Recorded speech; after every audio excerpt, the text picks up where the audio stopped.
ਅਕਾਲ ਜੀ।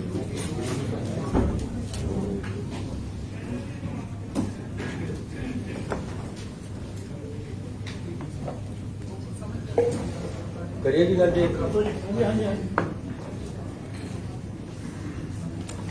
सारे पत्रकार साहबान का मैं स्वागत करदा।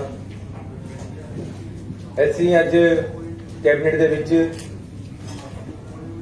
कुछ महत्वपूर्ण फैसले शहरां दे पिंडां दे लोकां वास्ते अच्छे फैसले लिए। मैं जब ओपोजिशन लीडर सीगा ਤਾਂ ਸਾਡਾ ਇੱਕ ਪਿੰਡ ਹੈ ਸਿਉ ਮਾਜਰਾ, ਉੱਥੇ ਮੈਨੂੰ ਬੀਬੀਆਂ ਨੇ ਰੋਕ ਲਿਆ। ਅਖੇ ਜੀ 4 दिन हो गए ਸਾਡੇ ਪਿੰਡ ਦੇ ਵਿੱਚ ਪਾਣੀ ਨਹੀਂ ਆਇਆ। ਖਬਰ ਲੱਗੀ ਸੀ, ਗਿਆ ਮੈਂ ਵੈਸੇ ਤਾਂ ਸੀ ਉੱਥੇ। ਬੀਬੀਆਂ ਨੇ ਰੋਕ ਲਿਆ ਮੈਨੂੰ ਕਿ ਜੀ ਸਾਡਾ ਕਨੈਕਸ਼ਨ ਕੱਟ ਹੋ ਗਿਆ ਹੈ। ਜਿਹੜਾ ਸਾਡਾ ਪਿੰਡ ਦਾ ਟਿਊਬਲ ਹੈ ਉਹਦਾ ਸਾਡਾ ਬਕਾਇਆ ਜਮਾ ਨਹੀਂ ਹੋਇਆ, ਇਸ ਕਰਕੇ ਸਾਡਾ ਕਨੈਕਸ਼ਨ ਕੱਟਿਆ ਗਿਆ। ਸਾਡਾ ਤਾਂ ਪਾਣੀ ਰੁਕਿਆ ਹੋਇਆ, ਸਾਨੂੰ ਨਹਾਉਣ ਤੇ ਔਖੇ ਹੈ। ਕਾਰਨ ਕਿਆ ਸੀ ਕਿ ਪਿੰਡ ਦੀ ਪੰਚਾਇਤ ਟੈਂਕੀ ਨੂੰ ਚਲਾਉਂਦੀ ਹੈ। ਟੈਂਕੀ ਦਾ ਬਿੱਲ ਕਾਫੀ ਸਮੇਂ ਤੋਂ ਲਮਕਿਆ ਹੋਇਆ ਸੀ। ਪਿੰਡ ਸਮਰਥ ਨਹੀਂ ਸੀ ਜਮਾ ਕਰਾਉਣ ਦੇ, ਔਰ ਬਿਜਲੀ ਵਾਲੇ ਕਨੈਕਸ਼ਨ ਕੱਟ ਗਏ। ਸਰਕਾਰ ਅਕਾਲੀ ਦਲ ਦੀ ਸੀਗੀ, ਤਾਂ ਤੁਸੀਂ ਉਹਨਾਂ ਦਿਨਾਂ ਸ਼ਾਇਦ ਫੋਟੋ ਵੀ ਅਖਬਾਰਾਂ ਦੇਖੀ ਹੋਵੇ। ਮੈਂ ਆਪ ਖੰਭੇ ਪਰ ਚੜ ਕੇ मैं कईयां नूं कहा यार लगा दो कनैक्शन, मैं खड़ा कोई गल नहीं देख लांगे, लेकिन हर कोई डरदा चढ़े ना। सरपंच नूं कहा होगा ना, मैं भी नहीं चढ़दा जी। अल्टीमेटली पानी का पिंड च पहुंचाउणा सी, मैं आप खंभे पर चढ़ के उन्हां दा कनैक्शन लगाया। ये 2016 की गल है, जब मैं ओपोजिशन लीडर सी।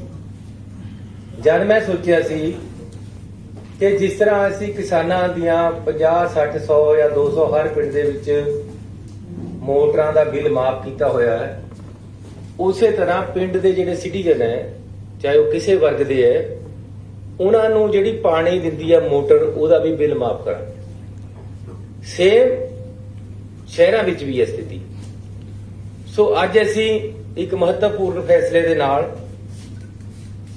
शहरां दे विच ਜਿਹੜੇ ਪਾਣੀ ਦੇ ਰੇਟ ਆ ਉਹ ਫਲੈਟ ਰੇਟ ਕੀਤਾ ਹੈ ਤੇ ਉਹਦੇ ਵਿੱਚ 700 ਕਰੋੜ ਰੁਪਏ ਦੇ ਬਕਾਏ ਹੈ ਜਿਹੜੇ ਲੋਕਾਂ ਦੇ ਖੜੇ। 700 ਕਰੋੜ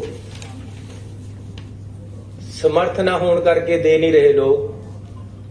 ਇਸ ਕਰਕੇ ਅਸੀਂ ਉਹ 700 ਕਰੋੜ ਰੁਪਏ ਪਰ ਅੱਜ ਲੀਕ ਮਾਰ ਰਹੇ ਹਾਂ। ਪੁਰਾਣੇ ਪਾਣੀ ਦੇ ਬਕਾਏ ਸਾਰੇ ਸ਼ਹਿਰਾਂ ਦੇ ਮਾਫ ਕਰ ਰਹੇ ਤੇ ਜਿਹੜਾ ਪਾਣੀ ਦੀ ਟੈਂਕੀ ਪਰ ਟਿਊਬਲ ਲੱਗਿਆ ਹੋਇਆ, ਮੇਰੇ ਖਰੜ ਸ਼ਹਿਰ ਦੇ ਵਿੱਚ ਮੈਂ ਰਹਿੰਦਾ 45 ਟਿਊਬਲ ਹੈ, ਉਹਨਾਂ ਦੇ ਸਾਰਿਆਂ ਦੇ ਬਿੱਲ ਅੱਗੇ ਤੋਂ ਪੰਜਾਬ ਸਰਕਾਰ ਭਰੇ ਕਰੇਗੀ ਤੇ ਕਮੇਟੀਆਂ ਤੇ ਉਸ ਦਾ ਲੋਡ ਨਹੀਂ ਪਏਗਾ, ਲੋਕਾਂ ਤੇ ਉਸ ਦਾ ਲੋਡ ਨਹੀਂ ਪਏਗਾ। ਹੁਣ ਰੇਟ ਹੈ ਜਿਹੜਾ 125 ਤੱਕ ਗਜ ਦੇ ਪਲਾਟ ਤੱਕ ਮਾਫ ਹੈ, ਉਹ ਉਸੇ ਤਰ੍ਹਾਂ ਮਾਫ ਰਹੇਗਾ। लेकिन उस तो उपर दे जेड़े है वो पहला ਵੱਖ-ਵੱਖ रेट है। 105 रुपये है, फिर 150 है, फिर 250 है, फिर 300 है। प्लाट के साइज के नाल बढ़ते हैं। उन्होंने सारिਆਂ ਨੂੰ फ्लैट करके 105 रुपये ਜਿਹੜਾ मिनिमम रेट है ਉਹਨੂੰ भी ਅਸੀਂ ਅੱਧ ਤੋਂ ਘੱਟ ले आए हैं।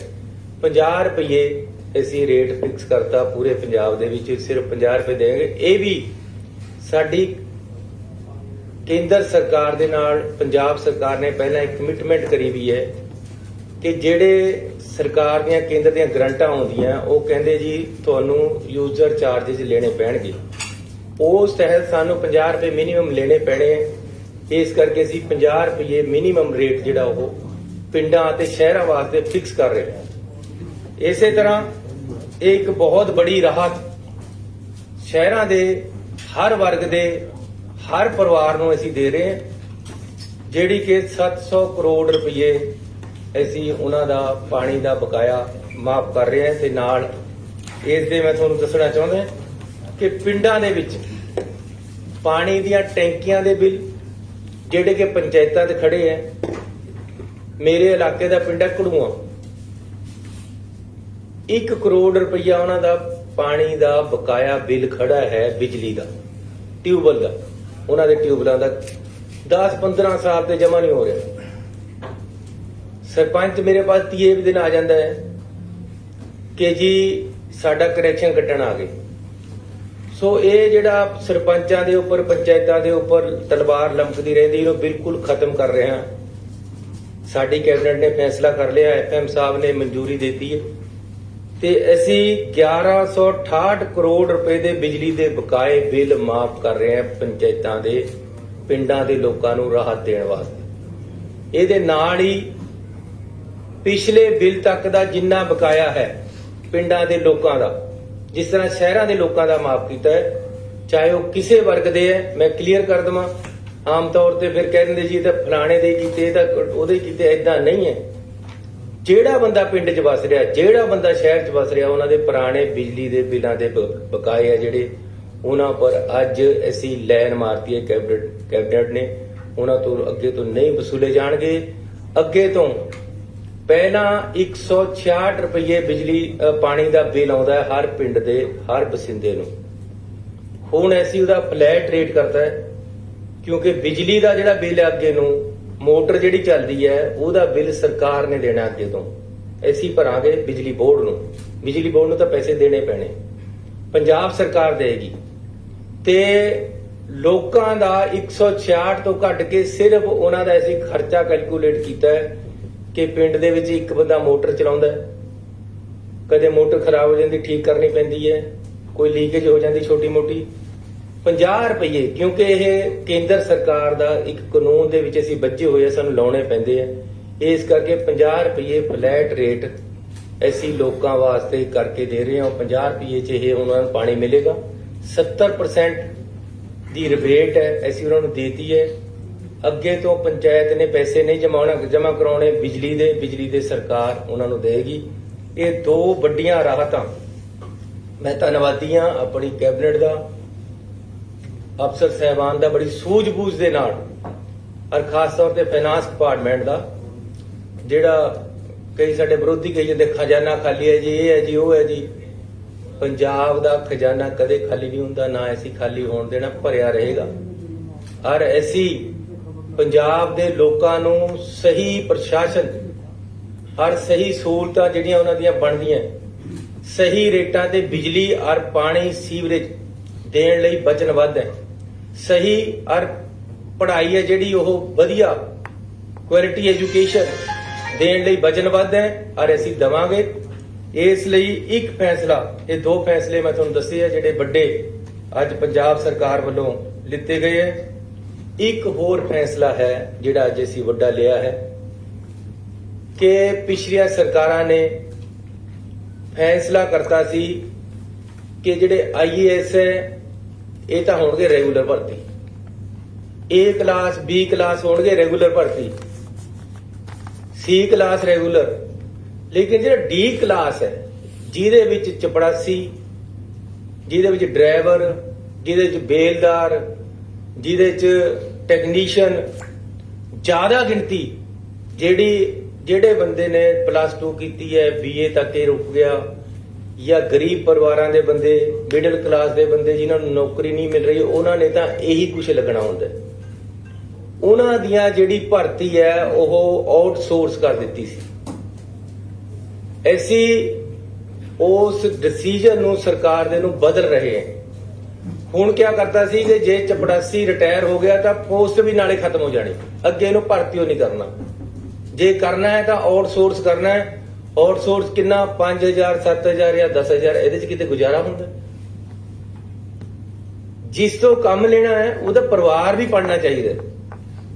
ਇਹ ਸਰਕਾਰ ਦੀ ਜ਼ਿੰਮੇਵਾਰੀ ਹੈ ਕਿ ਜਿਸ ਤੋਂ ਕੰਮ ਲੈਣਾ ਹੈ ਸਰਕਾਰ ਨੇ, ਜਾਂ ਜਿਹੜਾ ਕਿਤੇ ਕੋਈ ਕੰਮ ਕਿਸੇ ਦੇ ਘਰ ਕਰ ਰਿਹਾ ਜਾਂ ਕਿਸੇ ਦੀ ਦੁਕਾਨ ਤੇ ਕਰ ਰਿਹਾ, ਕਿਸੇ ਦੇ ਇੰਡਸਟਰੀ ਦੇ ਵਿੱਚ ਕਰ ਰਿਹਾ, ਉਹਨੂੰ ਗੁਜ਼ਾਰੇ ਜੋਗੇ ਪੈਸੇ ਮਿਲਣ, ਇਹ ਸਰਕਾਰ ਦੀ ਜ਼ਿੰਮੇਵਾਰੀ ਹੈ।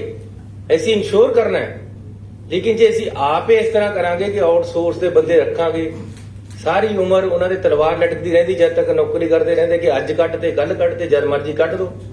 ਇਹ ਸਿਸਟਮ ਨੂੰ ਅਸੀਂ ਖਤਮ ਕਰ ਰਹੇ ਹਾਂ। ਅਸੀਂ फैसला कर लिया कि क्लास डी ਦੀਆਂ ਪੋਸਟਾਂ ਵੀ ਰੈਗੂਲਰ ਭਰਤੀ ਹੋਣਗੀਆਂ ਤੇ ਅਸੀਂ ਹੁਣੇ ਇਹਨਾਂ ਨੂੰ ਭਰਤੀ ਸ਼ੁਰੂ ਕਰਾਂਗੇ। ਇਹਨਾਂ ਦੀ ਜਿੰਨੀਆਂ ਪੋਸਟਾਂ ਖਾਲੀ ਹੈ ਉਹ ਭਰਾਂਗੇ। ਗਰੀਬ ਆਦਮੀ ਨੂੰ ਵੀ, ਮਿਡਲ ਕਲਾਸ ਦੇ ਆਦਮੀ ਨੂੰ ਵੀ ਉਨਾ ਹੀ ਹੱਕ ਹੈ। ਡੀ ਕਲਾਸ ਦੇ ਅਫਸਰ ਜਾਂ ਕਰਮਚਾਰੀ ਨੂੰ ਵੀ ਉਨਾ ਹੀ ਹੱਕ ਹੈ ਜਿੰਨਾ ਆਈਏਐਸ ਅਫਸਰ ਨੂੰ ਹੈ, ਜਿੰਨਾ ਅਫਸਰਾਂ ਨੂੰ ਹੈ। ਕਿ ਜੇ ਅਫਸਰ ਰੈਗੂਲਰ ਭਰਤੀ ਹੁੰਦਾ ਤਾਂ ਡਰਾਈਵਰ ਵੀ ਰੈਗੂਲਰ ਭਰਤੀ ਹੋਣਾ ਚਾਹੀਦਾ। ਇਹ ਅਸੀਂ ਫੈਸਲਾ ਕੀਤਾ। ਇਸ ਦੇ ਨਾਲ ਹੀ ਮੈਂ ਤੁਹਾਨੂੰ ਬੇਨਤੀ ਕਰਨਾ ਚਾਹੁੰਦਾ ਕਿ ਕੈਬਨਿਟ ਨੇ ਅੱਜ ਬੜਾ ਸੀਰੀਅਸ ਵਿਊ ਲਿਆ ਹੈ। ਜਿਹੜਾ BSF ਤੇ CRP ਕੇਂਦਰ ਸਰਕਾਰ ਨੇ, ਤੁਹਾਨੂੰ ਪਤਾ ਹੈ ਕਿ ਉਹਦਾ ਦਾਇਰਾ 50 ਕਿਲੋਮੀਟਰ ਕਰ ਦਿੱਤਾ ਹੈ। ਕੈਬਨਿਟ ਕੁਝ ਦਿਨਾਂ ਦੇ ਵਿੱਚ ਦੁਬਾਰੇ ਇਸ ਤੇ ਸਪੈਸ਼ਲ ਅਸੀਂ ਕੈਬਨਿਟ ਮੀਟਿੰਗ ਬੁਲਾ ਰਹੇ। ਅਸੀਂ ਇਸ ਗੱਲ ਤੋਂ ਬਿਲਕੁਲ ਖਿਲਾਫ ਹੈ ਕਿ ਇਸ ਤਰ੍ਹਾਂ ਦੇ ਫੈਸਲੇ ਪੰਜਾਬ ਸਰਕਾਰ, ਰਾਜ ਦੀ ਸਰਕਾਰ ਜਿਹੜੀ ਰਾਜ ਵਿੱਚ ਇਹ ਲਾਗੂ ਕੀਤੇ ਜਾ ਰਹੇ, ਉਹਨਾਂ ਤੋਂ ਪੁੱਛੇ ਬਿਨਾਂ ਨਹੀਂ ਲਏ ਜਾਣੇ ਚਾਹੀਦੇ। ਵਿਦਆਊਟ ਕੰਸਲਟੇਸ਼ਨ ਨਹੀਂ ਰਹਿਣੇ ਚਾਹੀਦੇ।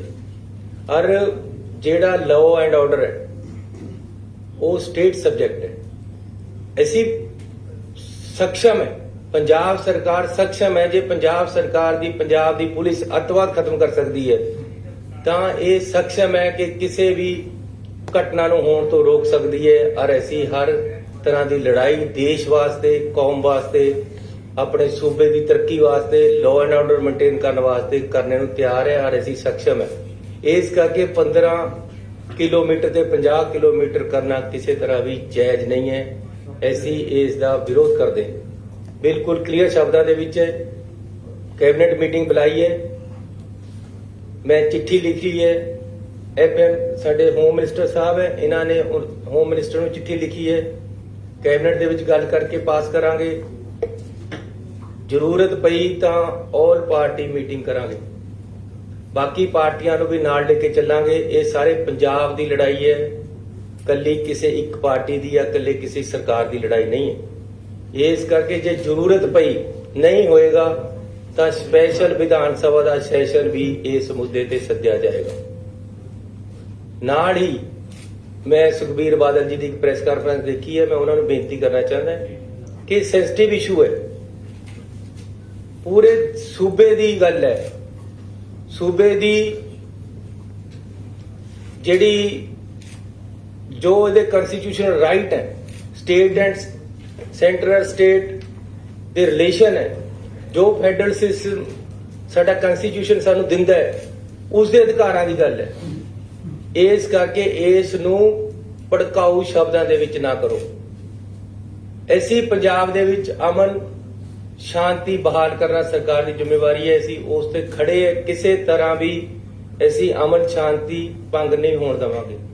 ਜਿਸ ਤਰ੍ਹਾਂ ਦੇ ਉਹਨਾਂ ਨੇ ਉਹਦੀ ਪ੍ਰੈਸ ਕਾਨਫਰੰਸ ਕੀਤੀ ਹੈ ਕਿ ਜੀ ਹਰਮੰਦਰ ਸਾਹਿਬ ਦੇ ਵਿੱਚ ਉਹ ਆ ਕੇ ਵੜ ਜਾਣਗੇ, ਇਹ ਤਾਂ ਹਰਮੰਦਰ ਸਾਹਿਬ ਦੇ ਵਿੱਚ ਬਾੜਦੇ ਜੀ, ਇਹ ਤਾਂ ਚੰਨੀ ਨੇ ਉੱਥੇ ਦੇਤਾ ਜੀ। ਉਹ ਯਾਰ ਸਾਨੂੰ ਤਾਂ ਅਗਲੇ ਨੇ ਪੁੱਛਿਆ ਨਹੀਂ। ਇੱਕ ਆਰਡਰ ਕੱਢ ਕੇ ਅਖਬਾਰਾਂ 'ਚੋਂ ਪਤਾ ਲੱਗਿਆ ਕਿ ਇਹ ਆਰਡਰ ਨਿਕਲ ਗਿਆ। ਇਸ ਕਰਕੇ ਇਸ ਤਰ੍ਹਾਂ ਦੀ ਭੜਕਾਹਟ ਸੂਬੇ ਦੇ ਵਿੱਚ ਪਾਉਣ ਦੀ ਜ਼ਰੂਰਤ ਨਹੀਂ ਹੈ। ਸੁਖਬੀਰ ਬਾਦਲ ਜੀ, ਮੈਂ ਤੁਹਾਨੂੰ ਰਿਕੁਐਸਟ ਕਰਾਂਗਾ ਕਿ ਅਸੀਂ ਪਹਿਲਾਂ ਬਹੁਤ ਅੱਤਵਾਦ ਭੋਗ ਚੁੱਕੇ, ਬੜਾ ਨੁਕਸਾਨ ਕੀਤਾ ਹੈ। ਅਕਾਲੀ ਦਲ ਉਸ ਦਾ ਜ਼ਿੰਮੇਵਾਰ ਹੈ ਜਿਹੜਾ ਪੰਜਾਬ ਦੇ ਵਿੱਚ ਪਹਿਲਾਂ ਅੱਤਵਾਦ ਆਇਆ। ਇਹਨਾਂ ਲੋਕਾਂ ਨੇ ਮਰਜੀ ਵੜੇ ਤਿਆਰ ਕਰਕੇ, ਇਹਨਾਂ ਲੋਕਾਂ ਨੇ ਪਤਾ ਨਹੀਂ ਕਿਆ ਕਿਆ ਕੀਤਾ ਕਿ ਸਾਡੇ ਪੰਜਾਬ ਦੀ ਬਹੁਤ ਜਵਾਨੀ ਦਾ ਕਾਣ ਹੋਇਆ। ਅਸੀਂ ਪੰਜਾਬ ਨੂੰ, ਮੈਂ ਤੁਹਾਨੂੰ ਇਮਾਨਦਾਰੀ ਨਾਲ ਦੱਸਦਾ, ਮੈਂ ਪਿੱਛੇ ਜੇ ਹੋਮ ਮਿਨਿਸਟਰ ਸਾਹਿਬ ਨੂੰ ਮਿਲਿਆ, ਉਹਨਾਂ ਨੂੰ ਮੈਂ ਰਿਕੁਐਸਟ ਕੀਤੀ ਕਿ ਸਰਕਾਰ ਜਿਹੜੀ ਮਰਜ਼ੀ ਆਵੇ, ਮੁੱਖ ਮੰਤਰੀ ਅਗਲਾ ਜਿਹੜਾ ਮਰਜ਼ੀ ਬਣੇ, ਇੱਕ ਮੈਂ ਤੁਹਾਨੂੰ ਰਿਕੁਐਸਟ ਕਰਦਾ ਕਿ ਸਾਡਾ ਅਮਨ ਸ਼ਾਂਤੀ ਔਰ ਆਪਸੀ ਭਾਈਚਾਰਾ ਸਭ ਤੋਂ ਜ਼ਰੂਰੀ ਹੈ। ਪੰਜਾਬ ਦੇ ਵਿੱਚ ਵੱਖ-ਵੱਖ ਧਰਮਾਂ ਦੇ ਵਿੱਚ ਆਪਸੀ ਭਾਈਚਾਰਾ ਕਾਇਮ ਰਹਿਣਾ ਚਾਹੀਦਾ ਹੈ। ਜਾਤ ਬਰਾਦਰੀ ਜਾਂ ਧਰਮਾਂ ਦੇ ਨਾਮ ਤੇ ਸਾਡੇ ਬੰਦਿਆਂ ਨੂੰ ਏਕਤਾ ਹੋਣੀ ਜ਼ਰੂਰੀ ਹੈ। ਇਹਦੇ ਵਿੱਚ ਜੇ ਕੋਈ ਭੜਾਟ ਕਰਦਾ, ਉਹ ਪੰਜਾਬ ਦਾ ਦੁਸ਼ਮਣ ਹੈ, ਉਹ ਦੇਸ਼ ਦਾ ਦੁਸ਼ਮਣ ਹੈ। ਇਸ ਕਰਕੇ ਸੁਖਬੀਰ ਬਾਦਲ ਜੀ ਅਨਨੈਸੈਸਰੀਲੀ ਬਿਨਾਂ ਮਤਲਬ ਤੇ ਹਰਮੰਦਰ ਸਾਹਿਬ ਦੇ ਵਿੱਚ ਵੜ ਜੇਗੀ ਆ ਕੇ, ਦੁਰਗਿਆਣਾ ਮੰਦਿਰ 'ਚ, ਇਹ ਕੀ ਮਤਲਬ ਹੈ ਗੱਲਾਂ ਕਰਨ ਦਾ? ਲੜਾਈ ਹੈਗੀ ਹੈ ਫੈਡਰਲ ਸਿਸਟਮ ਦੀ, ਲੜਾਈ ਹੈ ਪੰਜਾਬ ਦੇ ਅਧਿਕਾਰਾਂ ਦੀ ਲੜਾਈ ਹੈ, ਲਾਅ ਐਂਡ ਆਰਡਰ ਦੀ। ਔਰ ਸਰਕਾਰ ਪੰਜਾਬ ਦੀ ਇਸ ਨਾਲ ਪੂਰੀ ਤਰੀਕੇ ਦੇ ਨਾਲ ਕੇਂਦਰ ਸਰਕਾਰ ਨਾਲ ਇਤਫਾਕ ਨਹੀਂ ਰੱਖਦੀ ਕਿ ਜੀ ਇਹਨੂੰ 15 ਕਿਲੋਮੀਟਰ ਤੋਂ 50 ਕਿਲੋਮੀਟਰ ਕਰ ਦਿੱਤਾ ਜਾਵੇ। ਕੋਈ ਜ਼ਰੂਰਤ ਨਹੀਂ। ਮੈਨੂੰ ਇਹ ਕਿਹਾ ਗਿਆ ਜੀ ਡਰੋਨ ਆਉਂਦੇ ਆ ਉਧਰ ਤੇ, ਉਹਨਾਂ ਦੀ ਰੇਂਜ 50 ਕਿਲੋਮੀਟਰ ਹੈ। ਐਂ ਤਾਂ ਉਧਰ ਤੇ ਜਹਾਜ਼ ਵੀ ਆਉਂਦੇ ਆ, ਉਹਨਾਂ ਦੀ ਰੇਟ 200 ਕਿਲੋਮੀਟਰ ਹੈ। ਦਿੱਲੀ ਤੱਕ ਜਾਂਦੀ ਹੈ 250 ਕਿਲੋਮੀਟਰ ਤੱਕ। ਉਧਰ ਤੇ ਹੈਲੀਕਾਪਟਰ ਵੀ ਆ ਸਕਦਾ ਹੈ, ਉਹਦੀ ਰੇਂਜ ਉਸ ਤੋਂ ਵੀ ਜ਼ਿਆਦਾ ਹੁੰਦੀ ਹੈ। ਫਿਰ ਡਰੋਨ ਨੂੰ ਜੇ ਰੋਕਣਾ 5 ਕਿਲੋਮੀਟਰ 'ਚ ਰੋਕ ਲਓ ਨਾ, ਜਿੱਥੇ ਬੈਠੇ ਹੋ। 50 ਕਿਲੋਮੀਟਰ ਤੱਕ ਕਰਕੇ ਰੋਕਣ ਦੀ ਕੀ ਲੋੜ ਹੈ? ਇੱਧਰ ਸਾਡੀ ਪੁਲਿਸ ਬੈਠੀ ਹੈ, ਅਸੀਂ ਰੋਕਾਂਗੇ। ਜੋ ਸਾਡੀ ਡਿਊਟੀ ਅਸੀਂ ਕਰਾਂਗੇ, ਜੋ ਕੇਂਦਰ ਦੀ ਡਿਊਟੀ ਹੈ ਉਹ ਕੇਂਦਰ ਆਪਣੇ ਦਾਇਰੇ ਵਿੱਚ ਰਹਿ ਕੇ ਕਰੇ। ਇੰਨੀਆਂ ਇੱਕ ਮੈਂ ਹੋਰ ਬੇਨਤੀ ਕਰਨੀ ਹੈ ਕਿ ਅੱਜ ਕੈਬਨਿਟ ਨੇ ਫੈਸਲਾ ਲਿਆ ਹੈ ਕਿ ਮੱਖੂ ਪੱਟੀ ਰੇਲ ਲਿੰਕ ਹੈ ਜਿਹੜੀ, ਉਹਦਾ ਮੁਆਵਜ਼ਾ ਜਿਹੜਾ ਉੱਥੇ ਜ਼ਮੀਨ ਅਕਵਾਇਰ ਹੋਣੀ ਹੈ, ਉਹ ਪੰਜਾਬ ਸਰਕਾਰ ਬੜੀ ਛੇਤੀ ਉਹਦਾ ਮੁਆਵਜ਼ਾ ਦੇ ਕੇ ਅੱਜ ਫੈਸਲਾ ਲੈ ਲਿਆ ਕਿ ਮੁਆਵਜ਼ਾ ਦਿੱਤਾ ਜਾਵੇ। ਮੁਆਵਜ਼ਾ ਦੇ ਕੇ ਜ਼ਮੀਨ ਅਸੀਂ ਬੜੀ ਛੇਤੀ ਉਹਨਾਂ ਨੂੰ, ਕੇਂਦਰ ਸਰਕਾਰ ਨੂੰ, ਰੇਲਵੇ ਨੂੰ ਆਪ ਖਰੀਦ ਕੇ ਦੇਵਾਂਗੇ, ਤਾਂ ਕਿ ਇਹ ਜਿਹੜਾ ਰੇਲ ਲਿੰਕ ਹੈ ਜਿਹਦੇ ਨਾਲ ਪੂਰਾ ਦੇਸ਼ ਨਾਲ ਅਸੀਂ ਜੁੜਨਾ, ਜਿਹਦੇ ਨਾਲ ਪੰਜਾਬ ਦੀ ਇਕਨੋਮੀ ਦੇ ਉੱਪਰ ਬਹੁਤ ਬੜਾ ਫਾਇਦੇਮੰਦ ਅਸਰ ਹੋਣਾ, ਇਹ ਵੀ ਅਸੀਂ ਅੱਜ ਫੈਸਲਾ ਕੀਤਾ ਕਿ ਤੁਰੰਤ ਅਸੀਂ ਦੇ ਦੀ। ਤੁਹਾਡਾ ਬਹੁਤ ਬਹੁਤ ਧੰਨਵਾਦ। ਸੀਐਮ ਸਾਹਿਬ ਇਹ ਕਿਹਾ ਜਾ ਰਿਹਾ ਹੈ ਕਿ ਕੈਪਟਨ ਅਮਰਿੰਦਰ ਸਿੰਘ ਕੇਂਦਰ ਤੋਂ ਫਾਈਲਾਂ ਦੇ ਆਏ ਨੇ ਜਿਹੜੀਆਂ ਕੋਈ ਮੰਤਰੀਆਂ ਦੇ ਖਿਲਾਫ ਜਾਂ ਸੀਐਮ ਦੇ ਖਿਲਾਫ, ਇਸ ਕਰਕੇ ਯਾਰ ਜੇ ਇਹਦੇ ਨਾਲ ਸੰਬੰਧਿਤ ਗੱਲ ਕਰੋ ਜਿਹੜੀਆਂ ਮੈਂ 4 ਗੱਲਾਂ ਕੀਤੀਆਂ। ਜਿਹੜਾ ਡੀ ਕਲਾਸ 4th ਕਲਾਸ ਨੂੰ ਕਿਹਾ ਤੁਸੀਂ ਵੀ ਹੁਣ ਰੈਗੂਲਰ ਭਰਤੀ ਕਰਾਂਗੇ, ਜਿਹੜੇ ਪਹਿਲਾਂ ਤੁਸੀਂ ਭਰਤੀ ਕੀਤੀ ਹੋਈ ਹੈ ਉਹ ਫਿਰ ਰੈਗੂਲਰ ਸਮਝੇ ਜਾਣਗੇ। ਜਿਹੜੇ ਕੱਚੇ ਕਰਮਚਾਰੀ ਨੇ ਜੀ, ਜਿਹੜੇ ਪਹਿਲਾਂ ਸੁਣੋ, ਐਸੇ ਹੀ ਕੱਚੇ ਕਰਮਚਾਰੀਆਂ ਦੀ ਪਾਲਿਸੀ ਲੈ ਕੇ ਆ ਰਹੇ, ਉਹਨਾਂ ਨੂੰ ਪੱਕੇ ਕਰਨ ਦੀ ਬੜੀ ਛੇਤੀ ਆ ਜਾਏਗੀ। ਸਾਡੇ ਵੱਲੋਂ ਦਿਨ ਰਾਤ ਮਿਹਨਤ ਔਰ ਕੋਸ਼ਿਸ਼ ਕੀਤੀ ਜਾ ਰਹੀ ਇੰਪਲਾਈਜ਼ ਨੂੰ ਜ਼ਿਆਦਾ ਤੋਂ ਜ਼ਿਆਦਾ ਅਕੋਮੋਡੇਟ ਕਰਨ ਦੀ। ਆਪਣੇ ਵਿੱਤ ਦੇ ਅਨੁਸਾਰ ਅਸੀਂ ਜੋ ਜ਼ਿਆਦਾ ਤੋਂ ਜ਼ਿਆਦਾ ਕਰ ਸਕਦੇ ਹੋ ਕਰਾਂਗੇ। ਸੀਐਮ ਸਾਹਿਬ ਜਿਹੜੇ 4th ਕਲਾਸ ਪਹਿਲਾਂ ਰੱਖੇ ਹੋਏ ਆਪਾਂ ਉਹ ਸਿਸਟਮ ਲਿਆਵਾਂਗੇ ਜੀ, ਉਹਦੇ ਜਿਹੜੇ ਪੱਕੇ ਹੋ ਸਕਦੇ ਉਹਨਾਂ ਨੂੰ ਪੱਕੇ ਕਰਾਂਗੇ। ਅਸੀਂ ਇੱਕ ਆਪਣੀ ਧਾਰਨਾ ਬਣਾਤੀ ਹੈ ਕਿ ਜਿਹੜੀ ਇਹ ਪਿਛਲੀ ਸਰਕਾਰਾਂ ਦੇ ਵਿੱਚ ਹੋਇਆ ਕਿ ਜੀ ਤੁਸੀਂ ਕਲਾਸ ਡੀ ਨੂੰ ਹੀ ਪੱਕੇ ਭਰਤੀ ਨਹੀਂ ਕਰਨਾ, ਇਹ ਅਸੀਂ ਇਸ ਨੂੰ ਗਲਤ ਕਰਾਰ ਦੇ ਕੇ ਅੱਗੇ ਤੋਂ ਪੱਕੇ ਭਰਤੀ ਸੀਐਮ ਸਾਹਿਬ ਡੀ ਤੋਂ ਇਲਾਵਾ ਹੋਰ ਵੀ ਕੱਚੇ ਮੁਲਾਜ਼ਮ ਨੇ ਜਿਹੜੇ ਸਿੱਖਿਆ ਨਹੀਂ, ਮੈਂ ਇਹ ਨਹੀਂ ਕਿਹਾ ਕਿ ਕਲਾਸ ਡੀ ਨੂੰ ਅਸੀਂ ਪੱਕਾ ਕਰ ਰਹੇ ਹਾਂ। ਬਾਕੀਆਂ ਬਾਰੇ ਚ ਅਸੀਂ ਇੱਕ ਐਕਟ ਲੈ ਕੇ ਆ ਰਹੇ ਹਾਂ, ਉਹਨਾਂ ਸਾਰਿਆਂ ਨੂੰ ਜਿੰਨਾ ਅਸੀਂ ਆਪਣੇ ਵਿੱਤ ਦੇ ਅਨੁਸਾਰ ਪੱਕਾ ਕਰ ਸਕਦੇ ਕਰਨ ਦਾ ਤੁਹਾਨੂੰ ਬੜੀ ਛੇਤੀ ਕਾਨੂੰਨ ਲੈ ਕੇ ਆਵਾਂਗੇ। ਜਿਸ ਤਰ੍ਹਾਂ ਕਿ ਪ੍ਰਾਈਵੇਟ ਬਿਲਡਰ ਆਪਣੇ ਮਨਮਰਜ਼ੀ ਦੇ ਹਿਸਾਬ ਨਾਲ ਰੇਟ ਵੱਧ, ਪਾਣੀ ਦਾ ਵੀ ਵੱਧ ਲੈਂਦੇ ਨੇ, ਬਿਜਲੀ ਦਾ ਵੀ ਵੱਧ ਲੈਂਦੇ ਨੇ, ਕਿ ਉਹਨਾਂ ਤੇ ਵੀ ਕੋਈ ਲਗਾਮ ਹੋਏਗੀ? ਫਿਲਹਾਲ ਅਸੀਂ ਆਪਣਾ ਜਿਹੜਾ ਸਰਕਾਰੀ ਰੇਟ ਹੈ ਉਹ ਫਿਕਸ ਕਰ ਦਿੱਤਾ ਹੈ। ਜ਼ਿਆਦਾਤਰ ਪਾਣੀ ਸਰਕਾਰੀ ਹੀ ਦਿੱਤਾ ਜਾਂਦਾ ਹੈ।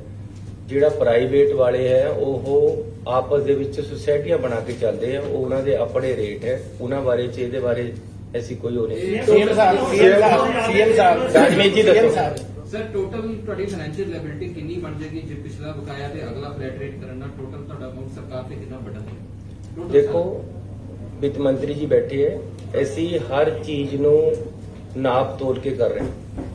ਕਿਸ ਤਰੀਕੇ ਦੇ ਨਾਲ ਸਰਕਾਰ ਨੂੰ, ਪਬਲਿਕ ਨੂੰ ਸਹੀ ਤਰੀਕੇ ਦੇ ਨਾਲ ਚਲਾਇਆ ਜਾ ਸਕਦਾ, ਕਿਸ ਤਰੀਕੇ ਦੇ ਨਾਲ ਪਬਲਿਕ ਨੂੰ ਸਹੀ ਰਾਹ ਦੇ ਦਿੱਤੀ ਜਾ ਸਕਦੀ ਹੈ। ਐਸੀ ਕੋਈ ਵੀ ਗੱਲ ਆਪਣੇ ਵਿੱਤ ਤੋਂ ਬਾਹਰ ਨਹੀਂ ਕਰਦੇ। ਬਹੁਤ ਸਕਰੂਟਨੀ ਕਰਕੇ, ਬਹੁਤ ਸਟੱਡੀ ਕਰਕੇ ਇਹ ਰਾਹਤਾਂ ਦਿੱਤੀਆਂ ਜਾ ਰਹੀਆਂ। ਇਹ ਬਣਦੀਆਂ ਸੀ, ਪਿਛਲੀ ਸਰਕਾਰ ਨੇ ਨਹੀਂ ਦਿੱਤੀਆਂ, ਕਿਸੇ ਨੇ, ਪਿਛਲੀਆਂ ਸਰਕਾਰਾਂ ਨੇ। ਸੀਐਮ ਸਾਹਿਬ ਸਰ ਜੀ, ਇਹ ਪੰਜਾਬ ਸਰਕਾਰ ਹੈ, ਪੈਸਾ ਸਾਡੇ ਕੋਲ ਹੈਗਾ, ਅਸੀਂ ਤਾਂ ਹੀ ਦਵਾਂਗੇ। ਸਰ ਫਿਗਰ ਕੋਈ CM ਰਫ ਫਿਗਰ ਮੈਂ ਤੁਹਾਨੂੰ ਗਣਾਤੀ ਹੈ ਜੀ ਦੋਨੋਂ ਚੀਜ਼ਾਂ। 1100 ਕਰੋੜ ਸੇ 1166 ਕਰੋੜ ਇੱਕ ਦੱਸਿਆ, ਤੁਹਾਨੂੰ 700 ਕਰੋੜ ਇੱਕ ਦੱਸਿਆ। ਸੀਐਮ ਸਾਹਿਬ ਇਸ ਬਾਰੇ ਬੋਲਿਆ ਪਿੱਛੇ ਤੁਸੀਂ ਸੀਐਸ ਪੰਜਾਬ ਦੀਆਂ 3 ਜੇਲ੍ਹਾਂ 'ਚ ਲਗਾਈ ਸੀ, ਤੁਸੀਂ ਇਹ ਜਗ੍ਹਾ ਲਗਵਾਈ ਸੀ ਤੁਸੀਂ ਸਰਕਾਰ ਨੇ, ਤੁਹਾਡੀ ਸਰਕਾਰ ਨੇ ਕਿ ਸਾਡੇ ਕੋਲ ਸਿਕਿਉਰਿਟੀ ਦੇ ਇੰਤਜ਼ਾਮ ਨਹੀਂ ਪ੍ਰੋਪਰ ਹੋ ਪਾ ਰਹੇ, ਤੁਸੀਂ ਖੁਦ ਸੀਐਸਐਫ ਮੰਗਾਈ ਸੀ। ਐਸੀ ਨਹੀਂ ਮੰਗਾਈ ਤੁਸੀਂ, ਜੇ ਕੋਈ ਮੇਰੇ ਤੋਂ ਪਹਿਲਾਂ ਕਿਸੇ ਨੇ ਮੰਗਾਈ ਹੈ ਉਸ ਦੀ ਮੈਂ ਕੋਈ ਜ਼ਿੰਮੇਵਾਰੀ ਨਹੀਂ ਚੱਕਣਾ ਚਾਹੁੰਦਾ, ਲੇਕਿਨ ਮੈਂ ਇੱਕ ਗੱਲ ਕਹਿਣਾ ਚਾਹੁੰਦਾ ਕਿ ਪੰਜਾਬ ਸਰਕਾਰ ਸક્ષਮ ਹੈ ਆਪਣਾ ਲਾਅ ਐਂਡ ਆਰਡਰ ਮੇਨਟੇਨ ਕਰਨ ਨੂੰ। ਪਹਿਲਾਂ ਵੀ ਪੰਜਾਬ ਸਰਕਾਰ ਨੇ ਕੀਤਾ। ਜੇ ਸਾਨੂੰ ਲੋੜ ਹੋਏਗੀ ਤਾਂ ਅਸੀਂ ਜ਼ਰੂਰ ਕੇਂਦਰ ਸਰਕਾਰ ਕੋਲ ਚਲਾਵਾਂਗੇ। ਜਦ ਸਾਨੂੰ ਲੋੜ ਹੋਏਗੀ ਜਦ ਭੇਜਣ। ਇਸ ਤਰ੍ਹਾਂ ਇਹ ਜਿਹੜਾ ਕਰਨਾ ਆਪਣੇ ਆਪ ਤੇ ਸੀਐਮ ਸਾਹਿਬ ਤੁਸੀਂ ਕਿਹਾ ਕਿ ਪੰਜਾਬ ਤੁਸੀਂ ਕਿਹਾ ਕਿ ਪੰਜਾਬ ਦਾ ਖਜ਼ਾਨਾ ਖਾਲੀ ਨਹੀਂ ਹੈ। ਇਹਨਾਂ ਨੂੰ ਗੱਲ ਕਰ ਲੈਣ ਦਿਓ। ਐਫਐਮ ਸਾਹਿਬ ਬੈਠੇ ਕਿ ਪੰਜਾਬ ਰੈਵਨਿਊ ਸਰਪਲਸ ਸਟੇਟ ਹੋ ਗਿਆ। ਇੱਕ ਮਿੰਟ ਇਹਨਾਂ ਨੂੰ ਗੱਲ ਕਰ ਲੈਣ ਦਿਓ। ਸਰ, ਪਾਰਟੀ ਪ੍ਰਧਾਨ ਨਵਜੋਤ ਸਿੰਘ ਸਿੱਧੂ ਨੇ ਇੱਕ ਵਾਰ ਫੇਰ ਸਵਾਲ ਉਠਾਇਆ ਗਵਰਨਮੈਂਟ ਦੀ ਫੰਕਸ਼ਨਿੰਗ ਤੇ। ਉਹਨਾਂ ਨੇ ਚਿੱਠੀ ਲਿਖੀ ਹੈ ਸੋਨੀਆ ਗਾਂਧੀ ਜੀ ਨੂੰ ਕਿ 13 ਪੁਆਇੰਟ ਏਜੰਡਾ ਲਾਗੂ ਕੀਤਾ ਜਾਏ। ਉਹਨੂੰ ਕਿਵੇਂ ਵੇਖਦੇ ਹੋ? ਦੇਖੋ ਹੁਣ ਮੈਂ ਆਖਰੀ ਸਵਾਲ ਦਾ ਜਵਾਬ ਦੇ ਦੇਣਾ। 13 ਪੁਆਇੰਟ ਹੋਣ, 18 ਪੁਆਇੰਟ ਹੋਣ, 21 ਪੁਆਇੰਟ ਹੋ ਗਏ, 24 ਪੁਆਇੰਟ ਹੋਣ, ਜੋ ਏਜੰਡਾ ਹੈ ਐਸਸੀਓ ਇਨ ਬਿਨ ਲਾਗੂ ਕਰ ਰਹੇ हैं। ਕੋਈ ਵੀ ਪੁਆਇੰਟ ਬਾਹਰ ਨਹੀਂ ਰਹੇਗਾ। ਨਵਜੋਤ ਸਿੰਘ ਸਿੱਧੂ ਜੀ, ਜੇ ਤੁਹਾਨੂੰ ਲੱਗਦਾ ਹੈ ਕਿ ਕੋਈ ਸਾਡੇ 'ਚ ਫਰਕ ਹੈ, ਮੈਂ ਅਗਲੀ ਮੀਟਿੰਗ 'ਚ ਇੱਥੇ ਬਿਠਾ ਲਾਂਗਾ ਉਹਨਾਂ ਨੂੰ। ਏਕਤਾ ਦੇ ਨਾਲ ਸਾਰਾ ਕੁਝ ਚੱਲ ਰਿਹਾ ਹੈ। ਹਰ ਸਿਸਟਮ ਦੇ ਵਿੱਚ ਠੀਕ ਹੈ, ਉਹਨਾਂ ਨੇ ਇਸ਼ੂ ਉਠਾਏ। ਹਰ ਐਸਸੀਓ ਇਸ਼ੂਜ਼ ਨੂੰ ਪਾਰਟੀ ਪ੍ਰਧਾਨ ਦਾ ਰਾਈਟ ਹੈ ਕਿ ਉਹ ਉਠਾਵੇ ਤੇ ਪਾਰਟੀ ਦੀ ਆਈਡੀਓਲੋਜੀ ਨੂੰ ਅਸੀਂ ਇੰਪਲੀਮੈਂਟ ਕਰਨਾ ਹੈ। ਪਾਰਟੀ ਸੁਪਰੀਮ ਹੈ। ਫਿਰ ਮੈਂ ਖਜ਼ਾਨਾ ਖਾਲੀ ਹੈ। ਮੇਰੀ ਆਈਡੀਓਲੋਜੀ ਇਹ ਹੈ, ਸੁਣੋ, ਮੇਰੀ ਆਈਡੀਓਲੋਜੀ ਇਹ ਹੈ, ਉਹ ਕਹਿੰਦਾ ਕਰਜ਼ਾ ਸਾਡੇ ਤੇ ਕੋਈ ਗੱਲ ਨਹੀਂ। ਇੱਕ ਉਹਨਾਂ ਦੇ ਉੱਪਰ ਵੀ ਹਾਈ ਕਮਾਂਡ ਹੈ। ਉਹ ਆਪਣੀ ਹਾਈ ਕਮਾਂਡ ਨੂੰ ਦੱਸ ਰਹੇ, ਸਾਨੂੰ ਵੀ ਦੱਸ ਰਹੇ ਨਾਲ। ਅਸੀਂ ਰਲ ਕੇ ਸਾਰੇ ਮੁੱਦੇ ਹੱਲ ਹੋ ਜਾਣੇ ਹੈ। ਇਹ ਗੱਲ ਤੁਹਾਨੂੰ ਮੈਂ ਦੱਸ ਦੇਣਾ ਅੱਜ ਕਿ ਘਰ ਘਰ ਦੇ ਵਿੱਚ ਚੱਲੀ ਗੱਲ। ਸਰਕਾਰ ਕਰੇਗੀ ਮਸਲੇ। ਪੰਜਾਬ ਰੈਵਨਿਊ ਸਰਪਲਸ ਸਟੇਟ ਹੋ ਗਿਆ ਕਿ ਨਹੀਂ?